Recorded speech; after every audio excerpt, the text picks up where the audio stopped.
अस्सलाम वालेकुम नाज़रीन। ही असांजे दादू जोही ऐं काछे जे चूंडियल नुमाइंदनि जी नाहिली ऐं उन्हनि जी कारकर्दगी ऐं काछे वासियुनि जी बदनसीबी जो असांखे चोर करप्ट ऐं हिकिड़ा लुटेरा MNA MPS UC चेयरमैन मिलिया आहिनि। उन्हनि सां गॾु उन्हनि जा करता धरता। ही डिगवाला जो मेन रोड आहे। राति 15 मिंट बरसाति 15 मिंटनि जी मेन रोड जी हालत ॾिसो। भी डिगवाला खां जोही वेंदड़ रोड में जेको हालत ॾिसो, हितां गाॾियूं बि लंघण मुसीबत बणिजी वई आहे। माण्हू परेशान आहिनि।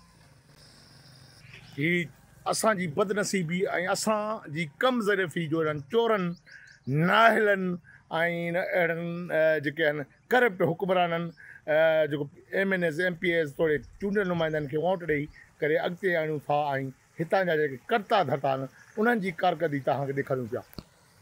आहे घणो वाटर सिपला ते इन माण्हू हली सघे थो, न वरी को बस ही हली थो सघे। अलाह जे नाले महिरबानी कर चेयरमैन साहिब फहद खान हिन टुकड़े खे रुगो ठहिराई त बि भलो असांजे लाइ सुख थी वञो। असां मजबूर हो, पेरूं घाड़ा हली नथा सघूं, न बस टपी सघे न स्कूटर टपी सघे। कयूं छा?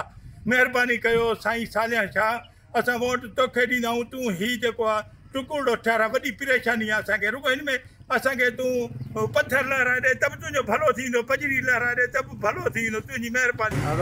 हालात ॾिसो था पिया कहिड़ी हालत लॻी पिया। सिर्फ़ु दावाऊं आहिनि, कुझु यानी को ख़्यालु कोन्हे। बरसाति अचे थी, बूर अचे थी, पाणी बीहजी थी वञे। परेशानी एॾी आहे त गाॾियूं नथियूं हलनि। बीमार जेके अचनि था दवा जे लाइ, उन्हनि खे परेशानी, उहे पहुची नथा सघनि।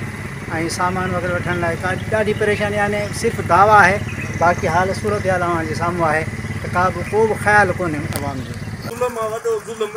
हे ॾिसो थोरी बारिश आहे, एतिरो पाणी ॾिठो आहे। बिल्कुलु वॾो ज़ुल्म आहे हिते। MP MLA केरु मिले कोन थो, केरु ॻाल्हाइण लाइ तयारु कोन्हे।